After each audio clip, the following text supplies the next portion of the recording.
On le surnomme le poumon vert de l'Île-de-France. Situé dans le Val d'Oise, le parc naturel régional du Vexin offre en effet l'air le plus pur d'Île-de-France, à seulement 50 km de Paris.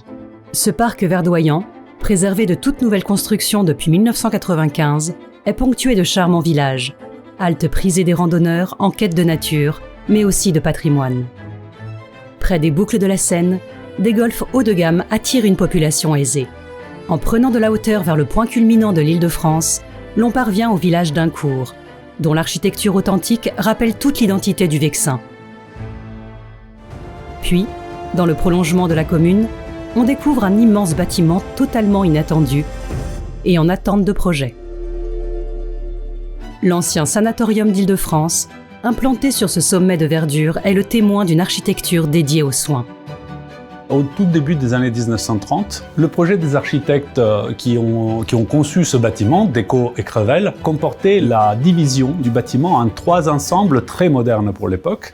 Ces ensembles se déploient de l'est vers l'ouest, avec tout d'abord les parties communes, suivies d'un très long bâtiment dont la forme rappelle les paquebots, et enfin, un corps de bâtiment occupé par les infirmières et regroupant les chambres de soins. Pour le groupe François Ier, le projet comporte la construction d'une 60aine de logements très modernes et orientés plein sud, reprenant ainsi le principe de l'architecture héliotropique qui favorise l'exposition au soleil et au grand air. Les principales qualités des logements qu'on est en train de réaliser sont des volumes très ouverts, puis une très grande hauteur sous plafond, avec des finitions qui sont tout à fait contemporaines pour servir à la fois à l'habitation mais aussi comme lieu de travail. Ainsi, les habitants pourront jouir de toutes les prestations et le confort d'un immeuble de ville, tout en étant en pleine nature. Avec l'appui de la Conservation régionale des monuments historiques, le groupe François Ier a élaboré un parcours patrimonial permettant au public de découvrir le bâtiment et son histoire.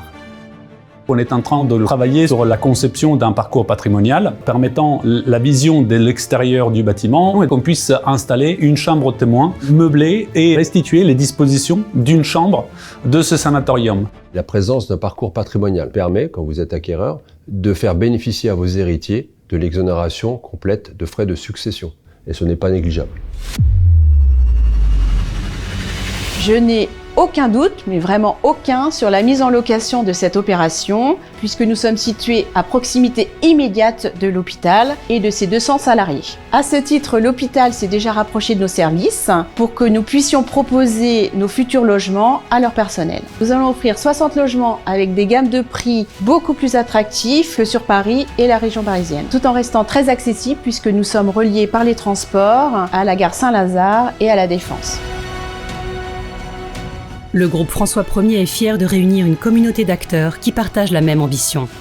Faire revivre ce formidable emblème du patrimoine français, situé au cœur de la nature.